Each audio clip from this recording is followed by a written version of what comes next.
and a brand new Mercedes Maybach purchased only weeks before his passing. Dang, bro. And Future, I think Future bought Scooter a Maybach. Like, hours before Scooter died, Future had bought him a Maybach. I don't know, gang. Like, I'm just big on energy, bro. That's why I'm like, dang. I'm not saying Future bought Double D that Maybach. No, that's not what I'm saying. Oh, I shouldn't have said that shit. Because y'all gonna be talking about Illuminati. That's not what I'm saying, folks. YouTube. Found bound, what happening, man? What poppin' with y'all? What y'all on, Mark? What's that word? Got my hand all bandaged up, man.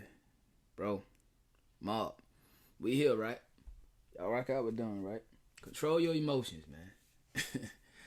That's all I'm gonna say, man. I know I preach that, man. That's one of the teachings that I do when I decide I want to give you guys a message and teach to you guys. And I tell you guys, control your emotions, bro. Always, you know what I'm saying? And I'm telling y'all that, you know, I'm not gonna tell y'all what happened to me, you know what I mean? I'm not gonna tell y'all who I had to clank, you smell me. But control your emotions, man, at all times. You know what I mean? You gotta practice that shit though. You gotta practice it, bro. I ain't gonna count. Anyway, man, we back on the second reaction channel, man. We got a new reaction. I'm back with my dog Dose of Mystery, and I'm in Atlanta this time. I'm at the crib, folk, you know what I mean? And I always want to know what happened to this guy. So when this came across my desk, I didn't know Dose had actually made a documentary about it. But when it came across my desk, I was like, hey, I gotta holler at them all. You know what I mean? So let's tap into it, folk.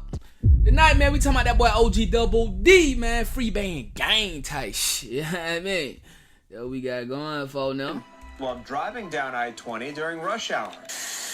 He was behind the wheel of one of the world's most expensive cars. The license plate on this Maybach reads Blessed. It's one of the most expensive cars in the world, but this one is covered in bullet holes. Woo! They dumped at my dog, man. On April 11th, 2013, just after 4:30 p.m., traffic on Atlanta's I-20 westbound was crawling near the Glenwood Avenue exit. It was a typical rush hour. Horns, brake lights, people trying to get home.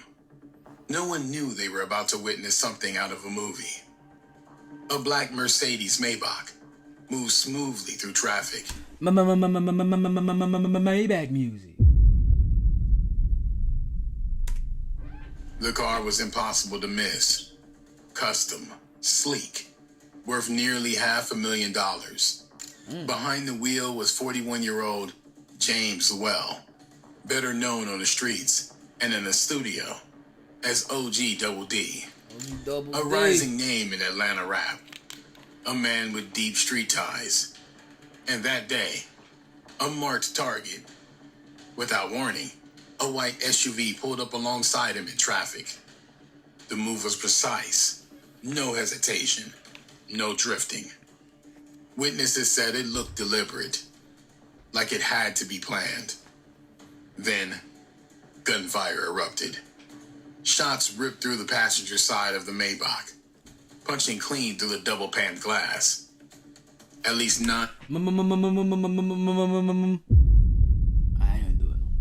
I ain't gonna care. I was gonna do it every time they said Maybach, but I'm not gonna do it. That's lame as hell. I know y'all want to see what's going on. Rounds tore through the vehicle. Some exiting through the driver's side door. Cars screeched. Drivers ducked. Chaos erupted in every direction. But the Maybach kept coasting forward, slowly rolling to a stop on the highway. Police say witnesses saw someone in a white SUV shooting at the Maybach during the height of rush hour, then speeding off here on I-20 westbound near the Glenwood exit. Inside, OG Double D was slumped over the wheel, bleeding from multiple gunshot wounds. Dang. An off-duty firefighter, stuck in the same traffic, rushed over and opened the driver's side door. OG Double D was alive, but just barely. The car's luxury interior was soaked in blood. Paramedics arrived and rushed him to Grady Memorial Hospital in critical condition. But the damage had been done. A short time later, OG Double D was pronounced deceased. Back on I-20, lanes were closed off with police tape. Crime scene investigators documented the bullet holes, the blood, the shattered glass. Drivers who had witnessed the shooting were in shock. One man asked aloud what everyone was thinking. Who did would it? shoot someone like that in broad daylight? Exactly, bro. And why? Just days after the shooting, the city of Atlanta gathered to say goodbye. The funeral for OG Double D was held in Decatur, Georgia. A quiet service for a man whose life had been anything but. When the service ended, the hearse carried OG Double D to his final resting place. News of OG Double D's passing spread fast across Atlanta. By the next morning, social media feeds, blogs, and rap forums were flooded with shock and disbelief. Fans posted photos of him posing beside the Maybach just weeks earlier. Dang, bro. Unable to comprehend the same car, now sat riddled with bullets on I-20. Within the Free Band's camp, the loss hit especially hard. Future, who had introduced OG Double D as part of his label only months before, stayed largely silent at first. But when he finally spoke through his music, the grief was clear. In his 2014 single, Hardly, Future rapped about losing his brother. Other Atlanta artists echoed the pain. Rising rap trio, Migos, released their track, R.I.P. Later that summer, shouting out, "Rest in peace, OG Double D," alongside fallen legends like Pimp C, a line that showed how respected he was in the city. Before he was known across Atlanta as OG Double D, he was James Luell, a son, a brother, and a father of three. Born in 1971 and raised between Memphis, Tennessee, and Miami, Florida. Oh, that's why he talk like that. Like, he ain't really talk like no Atlanta guy. Like, he kind of like talk like a Memphis guy, straight up. He from Memphis, okay. James grew up surrounded by two worlds. The church pew his mother brought him to on Sundays, and the rougher streets where money came fast and loyalty was everything. By the late 2000s, he had carved out a reputation as a street-smart businessman, someone who moved quietly but commanded respect. When he relocated to Atlanta, the city's booming trap music scene felt like a natural fit. His friends said he fell into the rap game almost accidentally. But once he did, he moved fast. In 2012, Atlanta superstar Future introduced him publicly as part of the Free Band's label, a moment that gave him real visibility. Suddenly, the middle-aged newcomer was rubbing shoulders with the biggest names in trap music, traveling between Atlanta and Miami, and investing in studio sessions for younger artists. OG Double D's image was unmistakable. Heavy jewelry, designer clothes, and a brand new Mercedes Maybach purchased only weeks before his passing. Dang, bro. And Future, I think Future bought Scooter a Maybach. Like, hours before Scooter died, Future had bought him a Maybach. I don't know, gang. Like, I'm just big on energy, bro. That's why I'm like, dang. I'm not saying Future bought Double D that Maybach. No, that's not what I'm saying. I shouldn't have said that shit. Because y'all gonna be talking about Illuminati. That's not what I'm saying, folks. On Instagram, he often posted photos surrounded by cash and friends. An image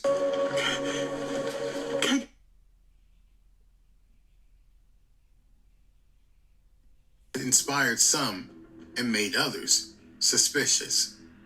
But those close to him describe a different side. To his children, he was a devoted father who tried to guide them away from the streets.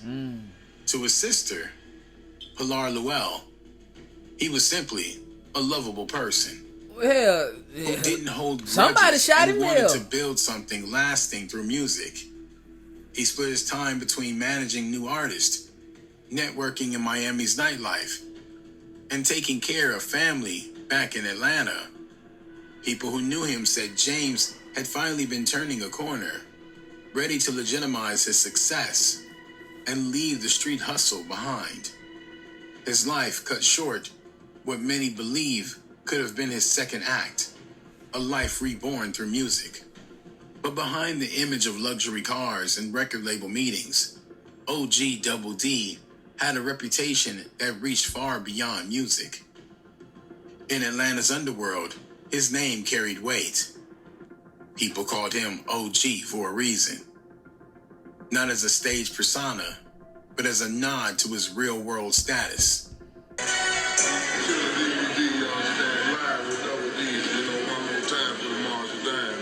Okay. It's really new going on, you know. Come on, man. You ready to ride? On down to the shore club, you know, they got a pool party down there, all the NBA boys and everything. Need to be down there. Need to zoom in on this. Zoom in on that. You know, in the 1600s. Zoom in on that. Okay. OG Double D. Rolex came out in 18. Long live folk, man. Though court databases in Georgia showed no recent arrest, OG Double D's past was surrounded by whispers. Locals described him as a man who had been getting to it for years. I believe OG Double D was heavily involved in dealing drugs, not just no little weed, like the heavy such as coke and Nobody knows what happened, but N-words be saying he owed money and didn't pay, so. But here's a vid if you want to learn more about him. Of course he was involved in drugs, man. Of course. Like, why the hell, like, come on, man. You can take a rocket scientist to figure that out. A phrase used on the street to mean serious money. According to Atlanta-based reports and blogs, he was rumored to be a street distributor, operating on a scale large enough to bankroll his lavish lifestyle. Yeah. He wanted everybody to be turned up. Like, he wanted everybody to feel that good, to get he come around. What happened to that nigga right there, though? Like, Jose Guapo. Like, what happened to that nigga, bro? Kids don't do drugs. Shit. Popping his say, you know what I'm saying? He gonna be letting you know, like, that he in building, like, and if you dry, like, if the energy dry, like, if everybody that's in there that ain't matching their energy, like, he type to come pull up on you and compliment you on something, like, you might ain't even got on something that's worth complimenting. I might be like, hey, yeah, man, you got full pair of pants on, man. You work, you rocking them joints. You know what I'm saying? He just doing it to uplift your. He just was a spirit cool of the dude. Was a cool person. dude. So to make them feel good, like. These rumors suggest that Double D used dope proceeds to fund his music ambitions, Of course. paying for studio sessions, travel, and investment in younger artists within the free bands and Black Migo gang circle. Sources familiar with his circle said he had deep connections in Miami, a city long known as a hub for the dope trade. He often traveled back and forth between Miami and Atlanta, sometimes disappearing for weeks at a time, Oh, they say he returning ran. in He a was new a con car man and a or fraudster, with though. new business opportunities. Some people on the streets of Atlanta whispered that OG Double D. Hold on, folks. I want to read it. RP Double D, this magic, a.k.a. Vice Gang Mike from Miami. D pimp, but was more true to money than the pimp gang. Way before ATL and the free bandstand, he played Miami in the pimp gang, but also ran con and fraud, so he was a scammer also. He even was at one point homeless and on door, but bounced back and pimped up. We had many nights in early 2000s on Collins and 14 before they tore down the gas station where all the true players would gather. Comfort, Dynamite, Top Cat, Beautiful, Mr. Stay Down, Big Fast, This Is My Life. I was there, the ATL. This was an attempt to transition. ATL took to him because he had all the tools from the game that the rappers have to get by rapping. A lot of P's avoided Double D because he was also known to sell dope and scam. Okay, practices frowned upon in the pimp game, which led to his ultimate demise. Oh, won't speak on the real reason of his death. Don't matter, he's gone. RP Pimpin.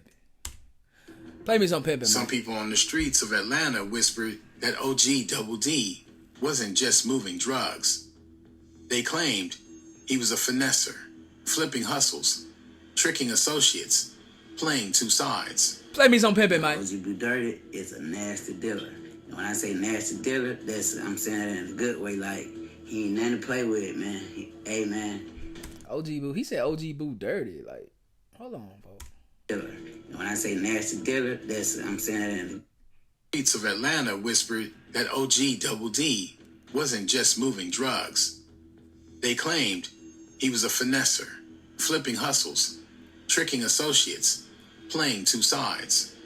now OG Boo Dirty is a nasty. See, he said OG Boo Dirty, bro. OG Boo Dirty and OG Double D are two different people. So either Jose Guapo is high as hell or those pulled the wrong content. He didn't really know who Guapo was talking about. One of the two. Cause OG Boo Dirty, he from Memphis too though, but he the guy, the light skinned guy from Walker Home. Y'all know OG Boo Dirty, man.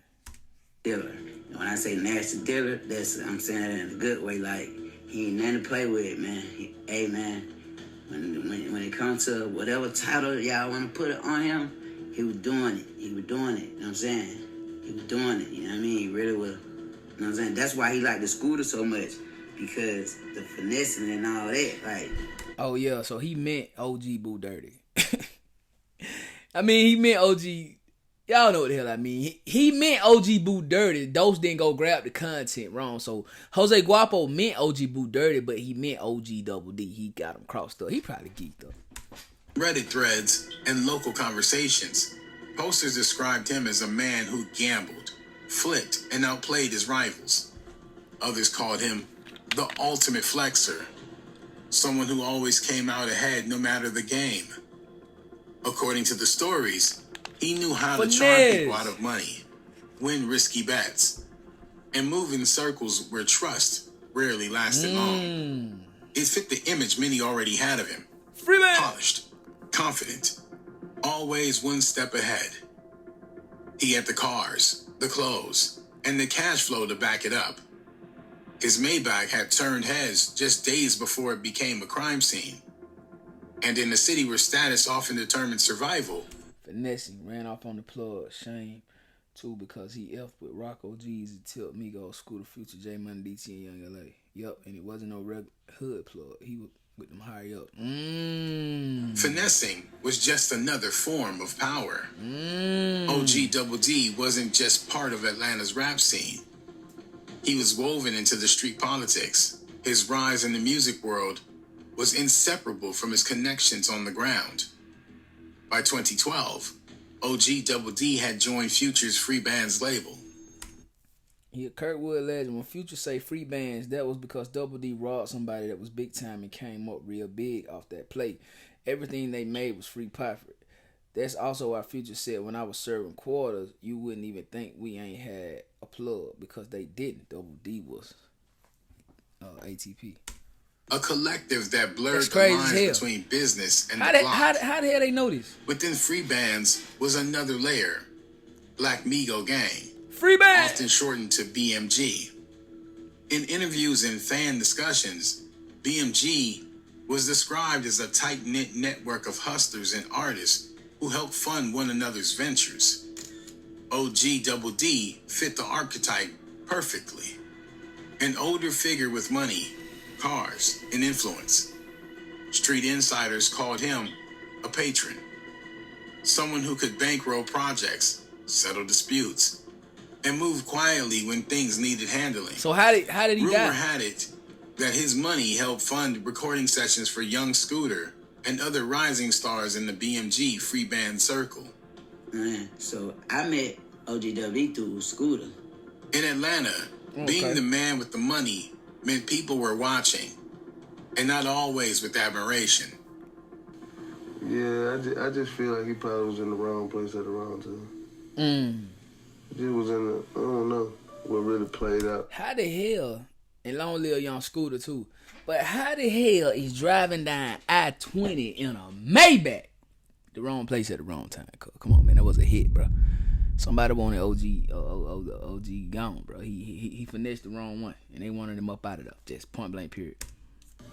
Because I was locked up, but you know how the streets got 10 stores, so I just not usually be with him if he out and he over that way. Then came whispers of a split. Around 2013, stories circulated that flop look OG just like his Double mama, D was distancing himself from Future's camp and aligning with Gucci Mane's 1017 Brick Squad. Crossing lines between them was risky. Why? Some said it was a Hell no, though. Guwop and Future ain't never had no tension. Come on, hell nah. They ain't never had no resistance, bro. Those tripping. Business move. Gucci was signing new artists fast, and OG Double D wanted in. Others claim it was personal, the result of arguments inside free bands over money and loyalty. I don't believe none of that. One story told in Atlanta studio said there had been an altercation between OG Double D and Waka Flocka Flame, one of Gucci Mane's prodigies. Details vary. Some say it ended with fist. Others that it stopped just short. But it showed how volatile those circles could be.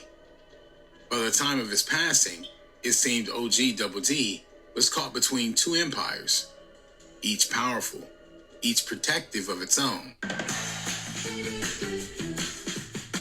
I don't know about nah. I don't think Atlanta did nothing to Double D. Atlanta loved him too much, bro. Switching sides wasn't a simple business decision.